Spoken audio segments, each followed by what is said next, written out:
দেখছেন কলকাতা টিভি, ভাস্বতী রয়েছে আপনাদের সঙ্গে। শুরু করছি আরো বারো। দলের সব পদ থেকে ইস্তফা জ্যোতিপ্রিয় মল্লিকের। চিঠি দিয়ে জানালেন মমতা বন্দ্যোপাধ্যায়কে। সূত্রের খবর, চিঠিতে জ্যোতিপ্রিয় জানিয়েছেন, আমার 350 সুগার রয়েছে, আমার কিডনি বিকল, আমার পক্ষে দলের দায়িত্ব পালন করা সম্ভব হচ্ছে না। অর্থাৎ অসুস্থতার কথা এবং নিজের শারীরিক সমস্যার কথা জানিয়ে দলত্যাগ করেছেন তিনি। সম্প্রতি তৃণমূল কংগ্রেসের ওয়ার্কিং কমিটিতে স্থান দেওয়া হয় জ্যোতিপ্রিয় মল্লিককে। 26-এর নির্বাচনী প্রচারে গিয়ে একাধিক বিষয়ে তৃণমূল সুপ্রিমো মমতা বন্দ্যোপাধ্যায় তার প্রশংসা করেছিলেন। এবার দলের যাবতীয় পদ ছাড়লেন সেই জ্যোতিপ্রিয় মল্লিক। এবং গত শনিবারই জ্যোতিপ্রিয়কে দলের জাতীয় কর্মসমিতির সদস্য করা হয়েছিল। সপ্তাহ পেরোনোর আগেই ইস্তফা দিলেন জ্যোতিপ্রিয় মল্লিক। মমতা বন্দ্যোপাধ্যায়ের লড়াইয়ের সঙ্গী ছিলেন 1998 থেকে জ্যোতিপ্রিয় মল্লিক। তাকে একাধিকবার টিকিট দিয়েছেন, বিধায়ক মন্ত্রিত্ব সবই পেয়েছিলেন তিনি। পরবর্তীতে রেশন দুর্নীতি মামলায় জেল হেফাজত হয় তার, কিন্তু তারপরও মমতা বন্দ্যোপাধ্যায়ের ভরসা ছিল তার উপর, এবং সেই জায়গা থেকে তাকে গত সপ্তাহে তৃণমূলের ওয়ার্কিং কমিটিতে স্থান দেওয়া হয়েছিল।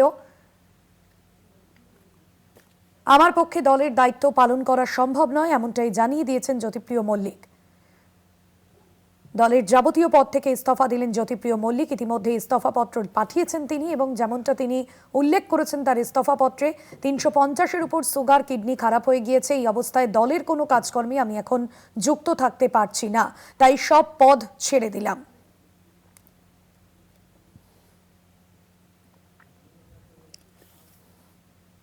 গত শনিবারে জ্যোতিপ্রিয় মল্লিককে দলের জাতীয় কর্মসমিতির সদস্য করা হয়েছিল। সপ্তাহ পেরোনোর আগেই ইস্তফা দিলেন জ্যোতিপ্রিয় মল্লিক।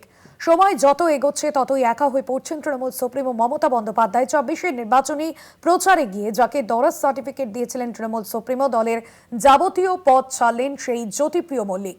চিঠি দিয়ে তৃণমূল সুপ্রিমো মমতা বন্দ্যোপাধ্যায়কে তিনি যাবতীয় বিষয় জানিয়েছেন, এবং যেখানে তিনি তার শারীরিক সমস্যার কথা উল্লেখ করেছেন, আমার 350-এর ওপর সুগার রয়েছে, আমার পক্ষে এই মুহূর্তে দলের কোনো রকম কোনো কাজ করা সম্ভব হচ্ছে না, চিঠি দিয়ে মমতা বন্দ্যোপাধ্যায়কে জানিয়ে দিয়েছেন তিনি।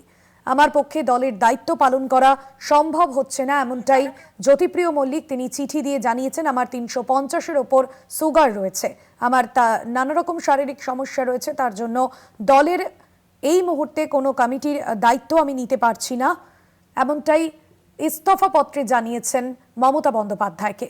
চিঠি দিয়ে জানিয়েছেন মমতা বন্দ্যোপাধ্যায়কে, আমার পক্ষে দলের দায়িত্ব পালন করা সম্ভব হচ্ছে না, এমনটাই জানিয়েছেন। সম্প্রতি তৃণমূলের ওয়ার্কিং কমিটির স্থান দেওয়া হয়েছিল তাকে। বিশেষ প্রতিনিধি দেবজ্যোতি ঘোষ রয়েছেন ফোন লাইনে। দেবজ্যোতি, গত সপ্তাহে তাকে এই পদ দেওয়া হয়েছিল, সপ্তাহ পেরোনোর আগেই তিনি সমস্ত পদ থেকে ইস্তফা দিলেন, কি জানা যাচ্ছে? দেখো, মমতা বন্দ্যোপাধ্যায় যাকে পদ দিচ্ছেন সেই পদকেই তিনি বিপদ মনে করছেন, তারপরে তিনি পদত্যাগ করছেন। একের পর এক তৃণমূল কংগ্রেসের নেতা যাকে পদে বসানো হচ্ছে, তারপরে তিনি দল ছাড়ার সিদ্ধান্ত নিচ্ছেন। এবং ইতিমধ্যেই কিন্তু জ্যোতিপ্রিয় মল্লিক, হাবড়ার প্রাক্তন বিধায়ক তথা খাদ্যমন্ত্রী, তাকেও কিন্তু ওয়ার্কিং কমিটিতে ঠাঁই দেওয়া হয়েছিল।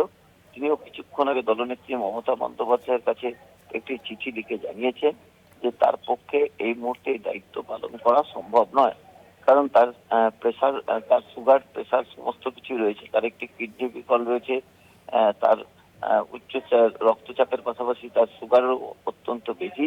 সেই জায়গাতে এই দায়িত্ব পালন করতে গেলে তাকে অনেক পরিশ্রম করতে হবে। এই বয়সে তিনি সেই কাজ করতে চান না। সেই মতোই কিন্তু দলনেত্রী মমতা বন্দ্যোপাধ্যায়কে চিঠি লিখে তিনি অব্যাহতি চেয়েছেন। এবং দেখো, একের পর এক তৃণমূল কংগ্রেসের নেতা, গত কয়েকদিন আগে মানস ভূঁইয়া, তিনি তৃণমূল কংগ্রেসের সমস্ত সদস্য পদ ত্যাগ করেছেন।